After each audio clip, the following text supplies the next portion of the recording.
Kita akan masuk sesi tanya jawab. Waktunya kurang lebih 30 menit Bapak Ibu ya.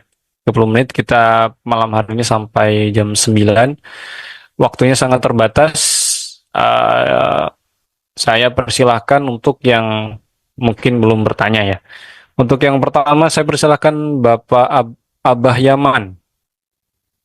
Silakan. Mic-nya dibuka dulu Bapak. Iya. Assalamualaikum. Saya dari ya. Saya mau bertanya ke Pak Ustadz Somad tentang tadi itu tentang kemerdekaan. Pada dasarnya Indonesia sampai hari ini baru menurut saya ini baru merdeka secara lahiriah, baru merdeka dari penjajahan Belanda. Padahal kalau kita secara Islam, kita masih terjajah Pak Ustadz. Terjajah dalam arti kita belum, orang Islam ini belum bebas menjalankan syariat Islam secara kafah. Nah, ya, itu yang pertama. Yang kedua, kenapa kita umat Islam hanya merdeka dalam arti melaksanakan syariat Islam itu akidah, fikih, akhlak, sedangkan ekonomi dan politik belum dilaksanakan Pak Ustadz. Itu aja. Assalamualaikum warahmatullahi wabarakatuh.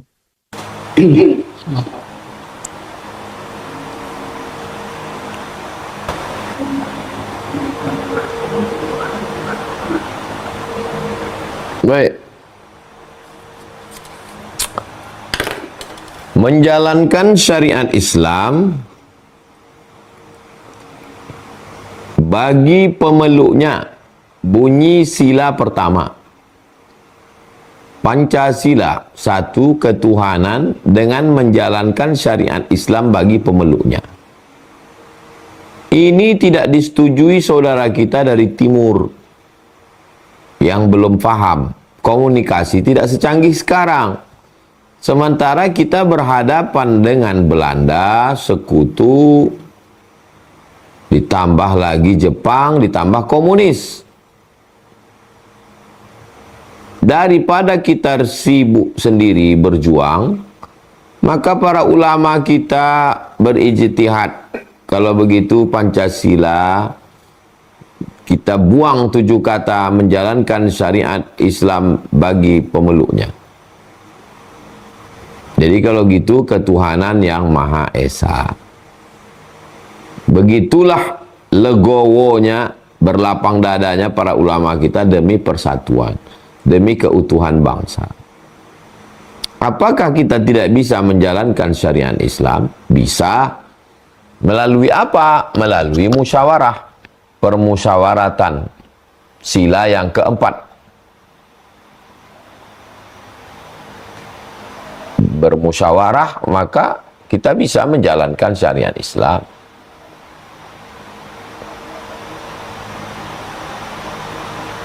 Dengan cara memenangkan suara di parlemen. Karena kita pakai sistem demokrasi. Jadi ketika voting, suara umat Islam besar. Ambil contoh simpel begini. Tentang masalah jualan miras di pinggir jalan. Kita mau pakai syariat Islam. Bisa atau tidak? Bisa. Parlemen tingkat kabupaten. Kita tidak usahlah cerita masalah provinsi. Yang terkecil kabupaten kota. Masyarakat muslim di kabupaten kota tidak mau suami mabuk, anak mabuk, mau nyetir mobil tabrakan, berzina, mabuk, lalu mengeluarkan perda peraturan daerah tidak boleh jualan minuman keras. Siapa yang mengeluarkan? Yang mengeluarkan anggota dewan. Anggota dewannya berapa? 25 orang. Jadi kalau 15 orang setuju, maka keluarlah perda. Nah, jadi saya mau mengatakan bahwa ajaran Islam bisa dilaksanakan di negara demokrasi. Dengan apa? Dengan anggota parlemen, orang-orang yang peduli kepada ajaran Islam. Ajaran Islam baru dilaksanakan pada akidah, fikih dan akhlak. Tidak dilaksanakan pada ekonomi dan politik. Fikih, ada namanya fikih siasah. Fikih siasah itu artinya fikih politik. Ada namanya fikih muamalah. Fikih muamalah itu adalah ekonomi. Jadi ekonomi dan politik masuknya ke fikih. Fikih itu hukum Islam. Di dalamnya ada namanya fikih siasah. Itu sudah jadi satu jurusan di Fakultas Syariah. Fakultas Hukum Islam, jurusan siasah politik. Fakultas Hukum Islam, jurusan ekonomi. Itu yang disebut dengan ekonomi syariah. Apakah bisa diterapkan di dalam dunia demokrasi? Bisa. Mana contohnya? Contohnya Nangro Aceh Darussalam menerapkan bank syariah sehingga tidak ada lagi bank konvensional. Jadi kalau bank BCA mau buka cabang di Aceh, ya BCA syariah. Kalau bank BRI mau buka di Aceh, BRI syariah. Bisa. Siapa bilang tidak bisa? Jadi semua bisa melalui parlemen. Undang-undang dasar mengalami beberapa kali amandemen. Nah, itu. Jadi demokrasi tidak membuat kita menjadi tidak bisa menjalankan ajaran Islam, akidah, fikih dan akhlak. Demikian. Wallahu a'lam bishawab. Baik. Pertanyaan berikutnya kami persilakan untuk Bunda Eka Sartika.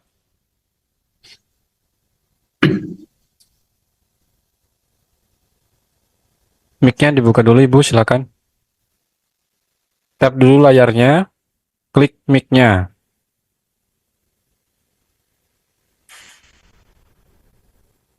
Di pojok kiri bawah Ibu, dengar suara saya? Dengar, Ustaz. Oke, silakan. Alhamdulillah bisa bertanya dengan Ustaz Abdul Somad langsung.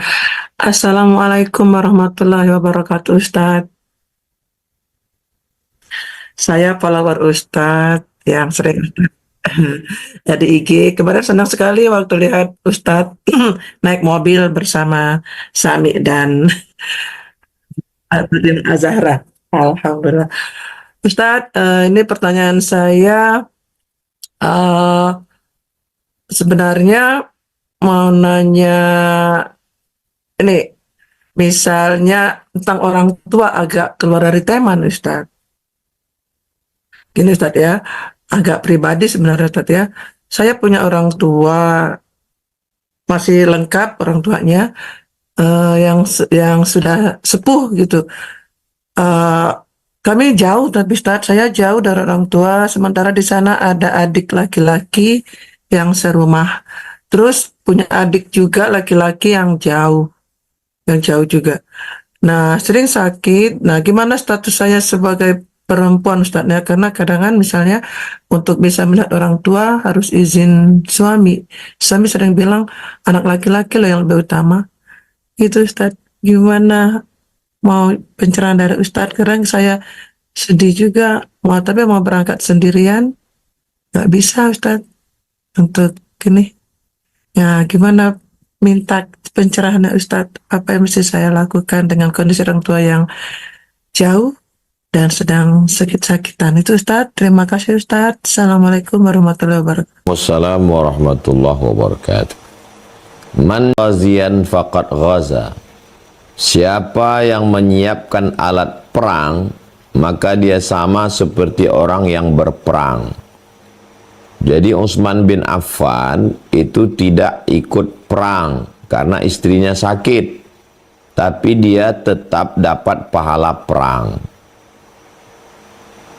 Tidak ikut perang dapat pahala perang karena beli kuda, beli tombak, beli baju besi. Tidak bisa memandikan orang tua, tidak bisa menyuap makanan ke mulutnya, tapi kita bisa dapat pahalanya. Bagaimana caranya?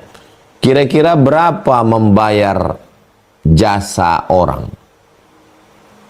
untuk menjaga ibu? Ibu, saya punya suami, saya punya anak.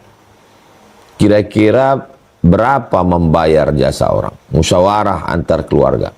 Kakak, adik, saya tak bisa hadir karena kewajiban saya. Sorga saya di bawah tapak suami saya. Kira-kira kita iuran berapa ini? 1 juta dari kamu, 1 juta dari kamu, 1 juta dari kamu. Kita bertiga. Lalu kita bayarkan orang untuk mengganti pampers, untuk memandikan, mewudukkan, mengepel badannya, membuatkan teh hangat, menyuapkan makannya, dipasang CCTV kalau kita khawatir terjadi sesuatu yang tak diinginkan, karena manusia punya batas kesabaran. Ini yang pertama. Jadi ma la yudraku kullu la yutraku kullu. Sesuatu yang tidak bisa kita laksanakan secara utuh bukan berarti kita meninggalkan juga secara utuh. Kalau tidak bisa 100, jangan tinggalkan 100. 50 laksanakan. Yang kedua, seorang laki-laki mendapatkan anak gadis berusia 25 tahun. Dikandung 9 bulan 10 hari, dikeluarkan ke atas dunia meregang nyawa, disusukan 2 tahun, disekolahkan TK, SD, SMP, SMA, S1, dibelikan baju. Setelah dia gadis, diserahkan bulat-bulat anak gadis ini. Ambillah dia sebagai istri. Itulah namanya mertua. Mertua itu jauh lebih sayang ke kita daripada orang tua kita. Kalau orang tua saya sayang ke saya, karena saya anaknya. Saya anaknya. Memang lahir dari perutnya. Tapi ada orang yang tidak punya hubungan apa-apa dengan kita, tapi dia memberikan anak gadisnya ke kita. Itulah namanya mertua. Maka kita mesti lebih sayang ke dia daripada anak kandungnya. Karena dia lebih sayang ke kita dari ibu kandung kita. Maka kita mesti membalas dia lebih dari anak kandungnya. Sesuai dengan kemampuan kita. La yukallifullahu nafsan illa wus'aha. Saya tak bisa membahagiakan mereka karena keterbatasan saya. Maka apa yang bisa saya buat membahagiakan mereka? Mengirimkan gambar cucunya, mengirimkan foto cucunya. Satu hari 1 video, 2 video untuk menyenangkan hatinya. Ketika dia bahagia, ketika dia senang, terbuka pintu-pintu langit, terbuka rahmat Allah Subhanahu wa taala. Andai na'udzubillah, malang tak dapat ditolak, untung tak dapat diraih. Datang ujian Allah, sakit.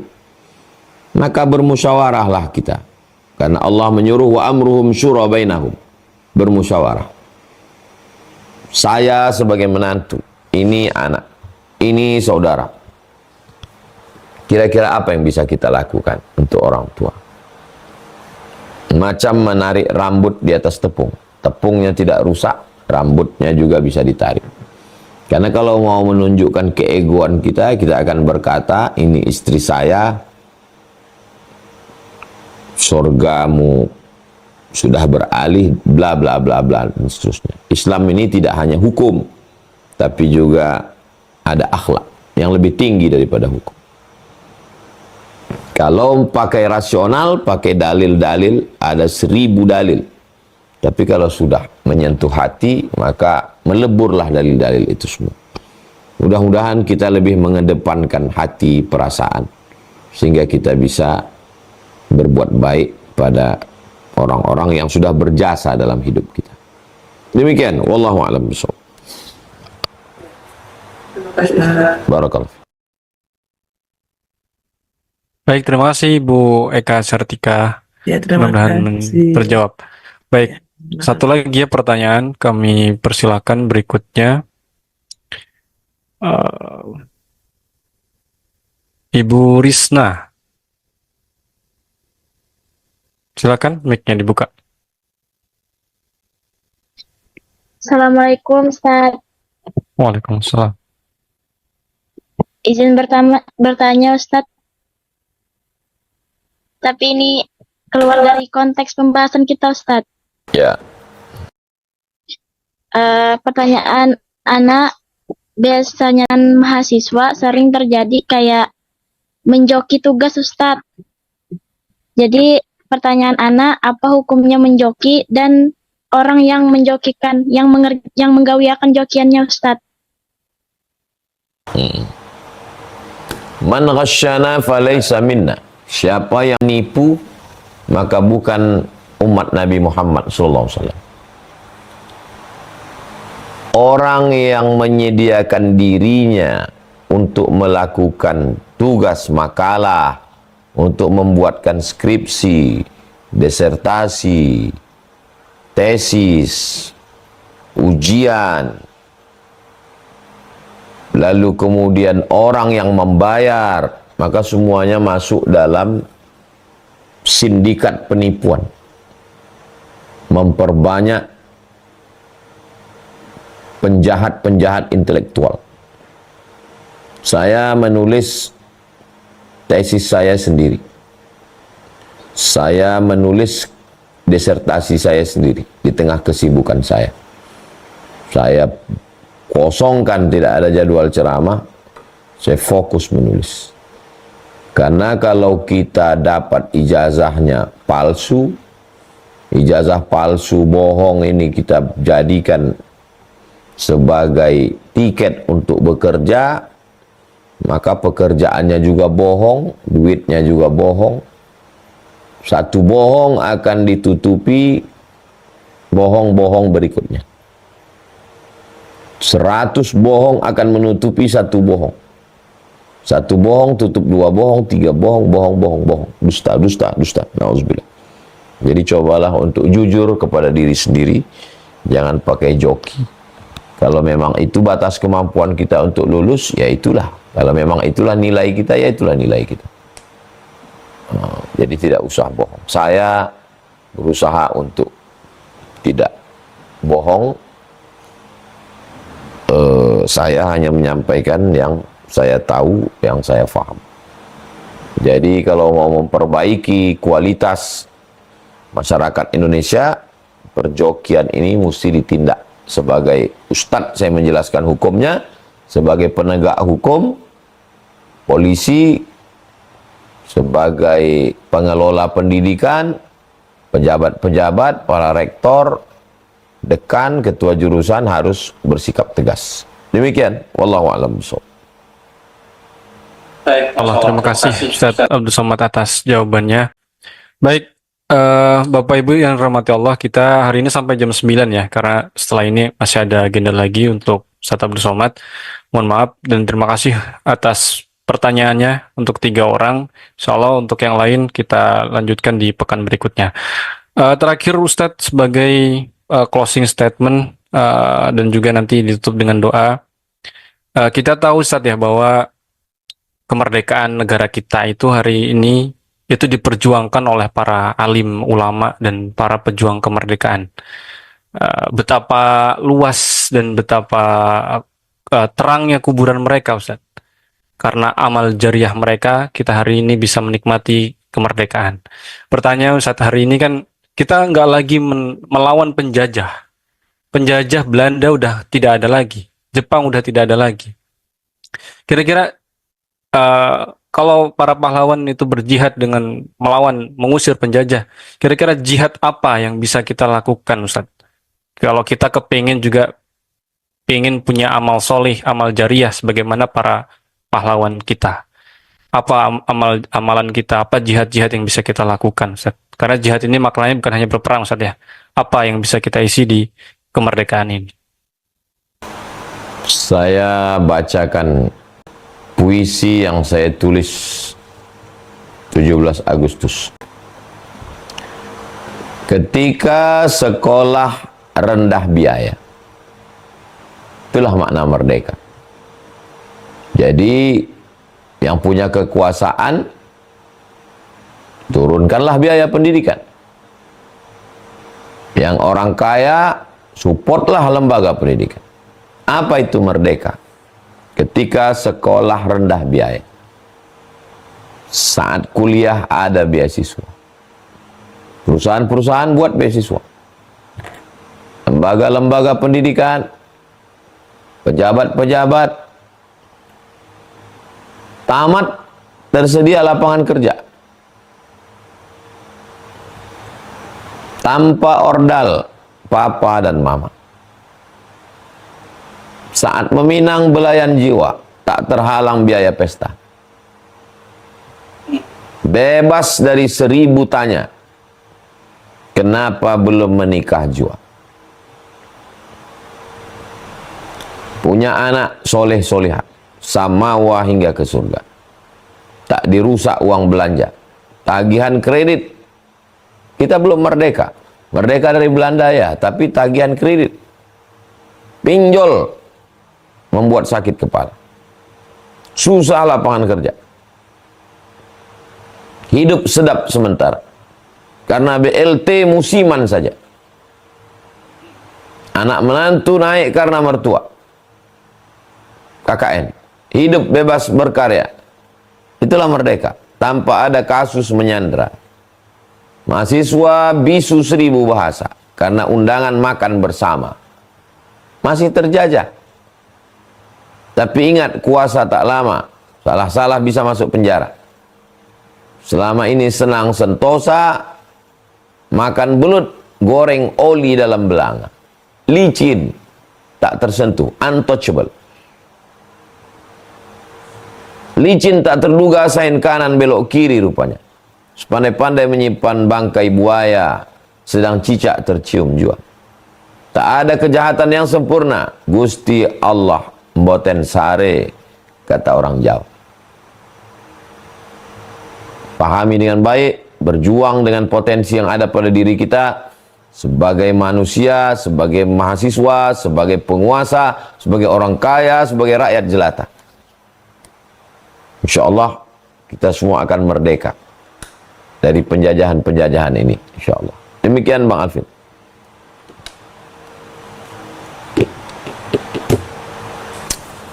Terima kasih Ustaz. Terakhir, mohon berkenan untuk memimpin doa sebagai doa penutup majelis kita pada malam hari. Untuk para syuhada, mereka yang sudah berjuang hingga negeri ini merdeka, untuk mereka semuanya Al-Fatihah. A'udzubillahi minasyaitonirrajim. Bismillahirrahmanirrahim. Alhamdulillah rabbil alamin arrahmanir rahim maliki yaumiddin. Iyyaka na'budu wa iyyaka nasta'in ihdinas siratal mustaqim. Siratal ladzina an'amta 'alaihim ghairil maghdubi 'alaihim waladdallin. Amin. Allahumma shalli 'ala sayyidina Muhammad wa 'ala ali sayyidina Muhammad. Allahumma ighfir lahum warhamhum wa'afihim wa'fu 'anhum. Ampunkan segala silap salah para pejuang kami. Waj'alil jannata mathwahum, tempatkan surga tempat mereka ya Allah. Allahumma ja'al quburahum radatan min riyadil jinan. Jadikan taman-taman surga kubur mereka. La taj'al quburahum hufratan min farin niran, jangan jadikan lubang neraka sebagai kubur mereka. Wajma'na wa iyyahum ma'al habibil mustafa. Satukan kami bersama mereka nanti di surga Jannatul Firdaus.